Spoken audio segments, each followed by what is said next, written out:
since you mentioned no straight men reading, yeah, let's talk about it. And let's talk about Romantacy because I didn't want to bring this up, right?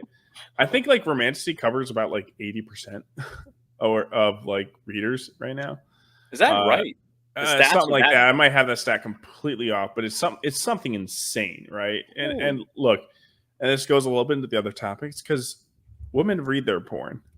They don't watch their porn; they read their porn. Oh yeah, and what was porn it? is a very profitable thing. So yeah, that the 50 Shades book. What did it sell? Like quadrillion copies. Insane numbers. Yeah.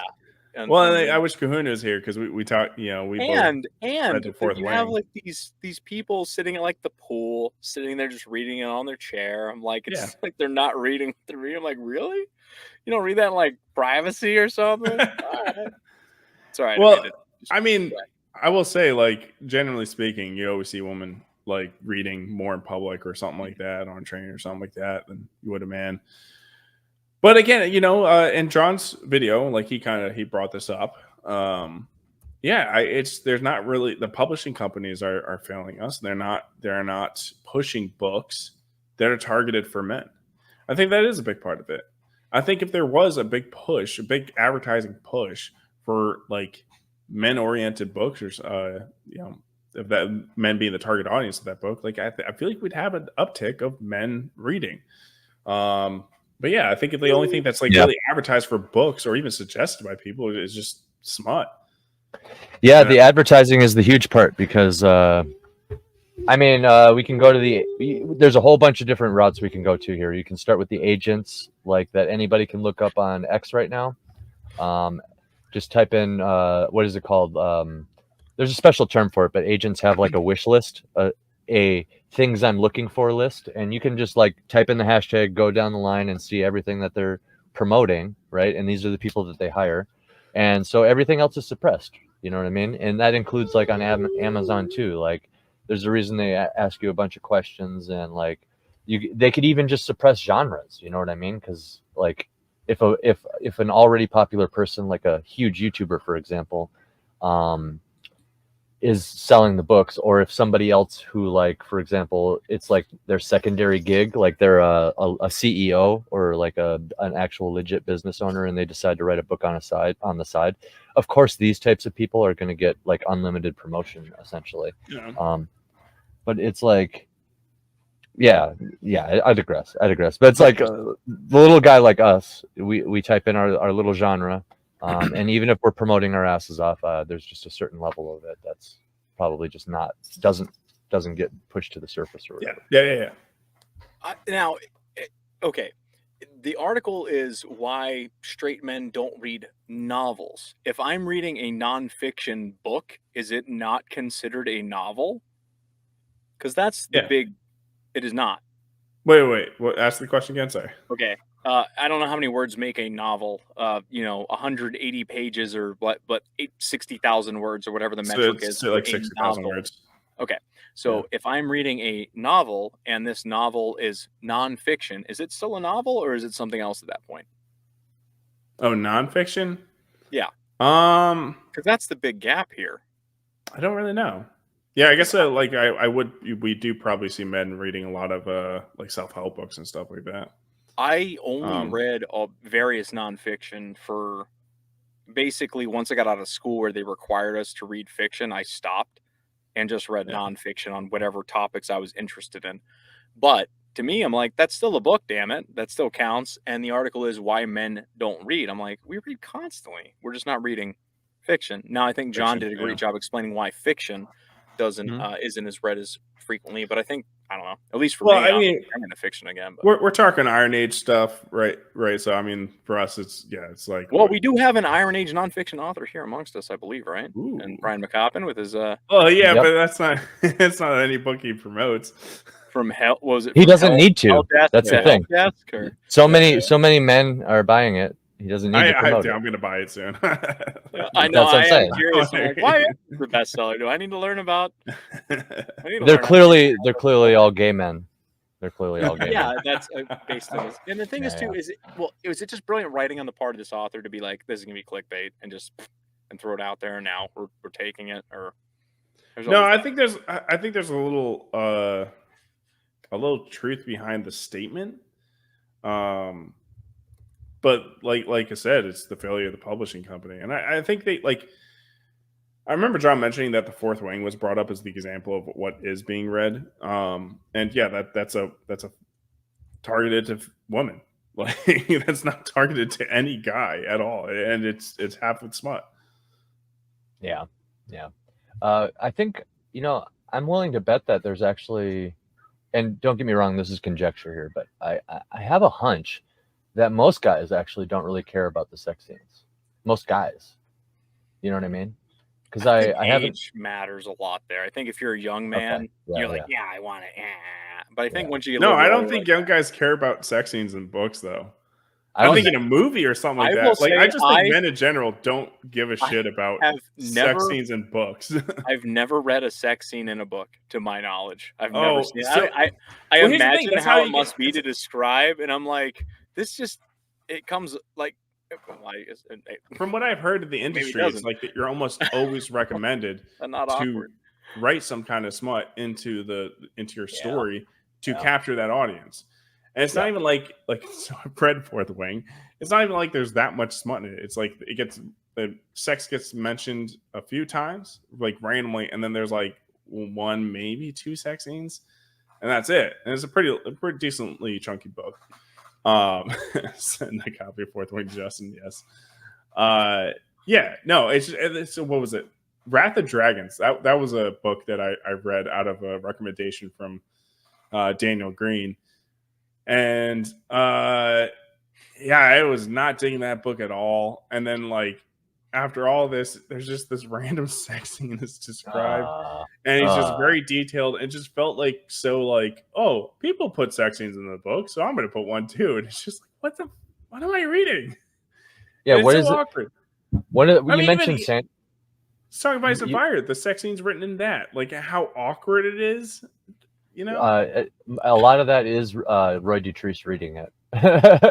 But to be fair, but like I can't help but like imagine George R. R. Martin being like, and then he touched her quivering pussy with this. Yeah, like is that really what it reads like? Worse, way worse. I'm trying to tone it down. Like I'd be listening to on my way to work, and then next thing you know, it's like somebody's having sex with somebody, and I'm like, yeah. Because Roy Dutrice is like, my titties. Yeah. No, really old guy, like great voice, really old British guy reading the entire book. So like even when you get like the little girl perspective characters of Arya, like he's doing that to little women. I think it's stupid. I'm Arya Stark, and I'm here to stab you with. I love it though. To be fair, I just got a good idea for a book for somebody out there. If you can film a video, which it wouldn't be that hard. A guy, he's got his windows down. He's like listening to a book on tape, and he knows all the words. And he's like saying it along with it, and doing all like the inflections. And he gets to the traffic light, and he's like, one guy's listening to a Lane book, and he puts the windows up, and he's like saying quietly to himself, like Office Space. But then the other guy's in like the cool car, and he pulls up, and he's got the bass on the voice real high, and he's like saying the book, and he looks over, and there's like a Corvette of Megan Fox's, to 5 of them in the same car, and they're like, "What book is that?" And then it's like, and then it advertises the book. Yeah, that's a lit idea. Good idea. I believe King Bob in the chat right now is trying to save your purity, Emily. I just don't like these things. It's not that I've never been exposed to them. Well, actually, I've never read them, but I mean, that's why he's created his dome of purity that he's in right now. A lot of darkness in my body, which is why I avoided. I will give Martin and that whole series a little credit. There's the awkward sex scenes with like the conversations after, like, do all lords in the castle kiss their ladies down there? And stuff like that. But at the same time, you have like stuff like the alchemical wedding, where like Daenerys, like every hair on her body is singed away, and she's like she was pregnant, so like she's got like mother's milk coming out. And, it's like a crazy scene. Yeah. But I don't need the image of George R.R. with his buffalo wings, just like and so Daenerys stopped for a second. No, Tyrion's girlfriend. Tyrion's girlfriend saying my titties over and over again. That was too much. 1 second, guys. I'm gonna need a second. Maybe get you the hat because that impression is just too amazing. Oh, then Cersei stepped in. Oh, it even got even hotter. For some reason, it reminds me of South Park. Oh yeah, did you just say? Yeah, man. Yeah, South Park. Yeah. It's those crazy scenes in South Park. Those crazy scenes in South Park where they're like shitting all over each other, or like they're like, oh, the Indiana Jones skit. Oh, that was so bad. It was so bad. Was the worst. Yeah, but I'm glad they did it. I'm glad they were talking early on that. They were so early. Yeah, it's like we were like, what the fuck? Like that was like intense. Like you raped. Yeah, but they saw it coming. And that was like 10 years ago. Oh yeah, South Park is, man, that show, if you go back and watch it too, it's just like, man. They knew about decentralization. My favorite things about that show, they hit all sides. Yeah. Up until about 3 years ago when they stopped. But leading up to that, I think there was like 1 year where they chilled on one side. I'm pretty sure they were on a flight log, and once that blew up, they kind of toned it down. That's where my theory's at until they changed their course. No, they went right back to it though. Like it was like there's certain characters they've never touched, still haven't touched. Interesting. Like what? Certain presidential figures and certain vice presidential. They've made fun of Biden. Have they? I mean, they had Mr. Garrison as Trump for an entire season and a half. That's true. Which was hilarious. Don't get me wrong, I enjoyed it, but I was like, dude, I can't wait till Mr. Garrison is then Biden. Yeah. Like, no, we can't. Mr. Garrison Biden. They're gonna have to do Kamala. Hilarious. But they've been have Mr. Mackey be Biden. Like, just keep rolling with the theme. Would be Mackey. I guarantee this season is going to be because like we've had the worst Bidenisms ever. Yeah. So like they're definitely going to hit it this time. But like the they've been very assassination. consistent with hitting. 4 years. Yeah, that's true too. Evelyn. I think they were on a flight long. But what do they have to write? Who do they have to write? I mean, like, dude's been that's a cop out. Come on, these guys are comedic geniuses. They could write they're always funny. No matter what you give them, they're funny. Yeah, they've never not really ever just like that. South Park was just okay. Like most of them are hilarious. I think they just use it as a cop out. They're like, oh. I'm looking forward to the Kamala. Prove me wrong. I'm fine to be proven wrong, but this is where I'm standing right now. Yeah. I'll go back on this. You'd be like, do you remember episode 18? You said that. Now they're doing. I'm like, you're right, and I was wrong, and that's fine. I'm happy. It's not that hard. They did a missing ballots episode 3 years ago. Oh, which one? Shit! I don't know. Did it what? They did where are the missing ballots like 3 years ago? Missing pilots? Ballots. Election rigging. Yeah, that's not a certain presidential figure. And both of them. They not really done Joe Biden besides the debate. They said that he was not like the jokes are too obvious, so it's not funny. Oh, interesting. Mm. But Trump is not too obvious. Okay. I know, right? Okay. I got like but their COVID stuff and Disney with the bat, that was hilarious. Yeah. The pangolin. The pangolin. Yeah. Oh yeah. It was funny. It was funny. Don't get me wrong. But I know. I could touch, which for a defense, you're right. I will say, like, just having Biden just being like, oh yeah, I moved my pants, and like that only being the joke. Like, he could be the new Steamy Nicks. Like, sorry, Joe, you're done here. He's like, well, Steamy I'm gonna need a career. See, okay. look at that. I'm not even those guys. Maybe he just maybe shits I'm his being britches. a little favoritism here, right? Yeah. He just shits his britches. He could be serving ice cream in town. Like, that's his new job. He's just the ice cream guy now, and he's like going after Ike. Like, it could be. Oh my God. Sure. See, it's like there's stuff there. It's fine. Yeah. That's fucking brilliant, dude. Yeah, I agree. Okay, you're right. There's a presidential candidate that just gets on stage and then he just shits his britches. He shits his britches. He just shits them britches. And he's at the Trump rally and he does "God Bless America," but instead of that dude, it's Biden. He's farting, playing the song. Or whatever. Like, will they be redeemed? Will they be redeemed if they show Biden and maybe Kamala too, just completely behind an assassination of Trump? Oh my gosh! That would that not be redeemed? Yeah, if they make the jokes, I'm back on board. But I'm like, it's been 4 years, and you guys have you're gonna go at Trump that hard for a season and a half, which was funny. I enjoyed it. swing back the other way. And they've always done a good job at hitting all sides. I mean, Yeah. God, man, some of the stuff they did about like Jesus in the early seasons, I was like, wow. But then they get to other topics and they hit those just as hard. I was like, okay, I'm fine with it then. They're hitting everybody. That's cool. Once they got to this, they kind of like, I was like, come on. That's After true. some of the jokes you guys have done, you can do something here.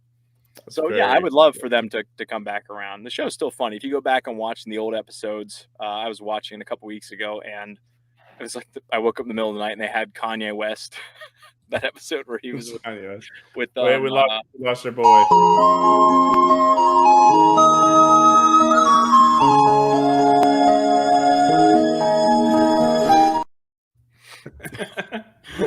one thing I gotta say, man, with Kahuna in real life, dude, that kid is so fast. He's like your wife too, man. Between the two of them, it was like with a Guy the Ritchie film. Like somebody had the dialogue already planned out and they had rehearsed it. It was just like, oh yeah. My just wife whatever is the just, topic is, I'm like, oh, I need to think of. And while I'm like thinking of something funny, either one of them was already. well, you going can see off. her like brain processing. She's just like, where do I go? Where do Dude, I they're so quick. Yeah. Yeah, hilarious. I see them going back and forth in the chat. Just reminded me of that. Yeah. Bunch of tism tards. Yeah. Maybe I'll put her on the bus. I got a great picture. You know what picture I'm talking about, Caroline? Oh, it's from her band uniform. Nice. Yeah, she's probably gonna come down here and hit me. Please, that's always. But Sea Wife Barbecue. There we go. Sea Wives only. Yeah, I mean, so Romantacies. I need to get back on that. Yeah, but I mean, as you mentioned, like fiction, like or nonfiction, yeah, like I don't think there's really too much of a problem in that field. But the nonfiction, yeah, and it's Romanticities, and that's pretty much all that's selling. And, Okay. Yeah. So how do you get the guys back into it then? Is the indie scene, the Iron Age catering to men more so? Yeah. Obviously more so than trad, but are they doing a good enough job, or what is it that they're doing differently? Because obviously this is a man-dominated area. Yeah. Wording's not great. Well, I say so. It's just like, yeah, I think all of these majority of the Iron Age content is directed towards a male audience. Like I haven't read RH Snow stuff yet. I intend to, but from what I heard, it seems more targeted to a male audience. But I don't know. Maybe I'm wrong with that. But no, it seems like I've heard guys and girls that have read it have enjoyed it. Yeah. Well, when something's targeted to a gendered audience, it's not saying that like both genders can't enjoy it. Sure. It's just saying it's like, look, so my wife generally likes what I like, but it's stuff that's more targeted to males. Is my wife a male? No. She's a woman. So, but thank you for that double clarification. Right? The first time we weren't sure. Yeah. It's that percentage thing, right? She's in that lower percentage of women that enjoy the same, stuff. I see what you're saying. Yeah. So what is? I guess this is something that John's video hit on too, and I think it's worth mentioning here. What is it that somebody like when you say a male targeted book like R.H. Snow or what the books that are coming out of the Iron Age and this whole indie movement? What is it that they are doing differently than trad publishing? I know you guys are reading a Actually, no, you're not reading a trad book.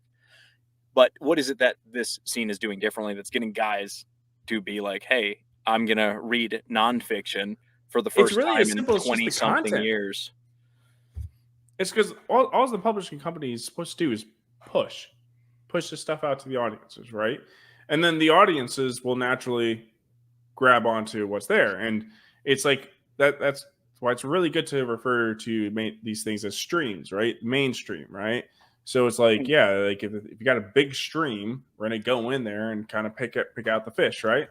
So if these publishing companies would do what they're supposed to do and just push stuff targeted to both genders like they should, well, the men would come out and start grabbing because they're at the stream, they're looking, and that's why really all the F&T content's doing really well, because they're going to the mainstream and they're just like, ew, all these fishes are just poison. I don't like any of this. So then they start to go over to like this tiny little lake over, with people shitting on it, right? And we can hope maybe some of them will go into the small streams of indie and maybe pick some stuff out of there. Just they can't really find those streams. You know what I'm saying? Catch my drift? Does that make sense? Yeah, I understand. I don't know where like the hate channels like F&T where they come into this analogy, but they're in there somewhere. Yeah, I feel like it's got to be a matter of time before I feel like it's getting to the point that mainstream culture stream is starting to maybe hit a bend where they will go back to providing content that dudes and people traditionally like. And it feels like such a missed opportunity because there is a scene, and it's not to say that nobody's doing this. I mean, obviously, I got my hat on here. I feel like these guys are trying to cater to us and this book right here, talking about people that are promoting this. I mean, they see that there's an opening here and they're trying to reach out and create content that people can enjoy. That's more like just what we want, just like dude stuff, like, tough guys and doing cool stuff. And, maybe not Megan Foxes, but likable muscle mommies or whatever. Well, we're about to see Deadpool and Wolverine about to make bank from a male audience. Majority male audience, right? It's about to bank, right? That's because it's not because what all these Marvel movies I've been failing are ones just trying to push like a content that's produced for a female audience. And so again, the male dominated audience that typically see Marvel stuff are rejecting it, but they're not going to reject Deadpool and Wolverine. So they just bring out the fish that are like, it's like Disney itself is its own stream, right? And it's like all they're like, they only have males that go to the stream, and there's food that only the female bears like, and none of the male bears like that fish, and so they're not grabbing any. As soon as they send Deadpool and Wolverine, all the bears are going to go start going and grabbing it and eating out of that stream again. It's low hanging fruit. It's like laziness. They don't actually want to pursue good storytelling because they don't care. It's the same reason people just buy Doritos and Mountain Dew. Oh, that's a good way to put it. Yeah, like Pepsi and Coca-Cola are in no danger of going out of business. In fact, Pepsi had a military at one point, I believe. So, I mean, there you go. Holy crap. I wouldn't doubt it, yeah. Russia traded them a bunch of Pepsi for submarines. What in the world? I gotta look that story up. Do it. Russia also loves American peanut butter because they just weren't allowed to have it. Oh, so there's just a fuckload of peanut.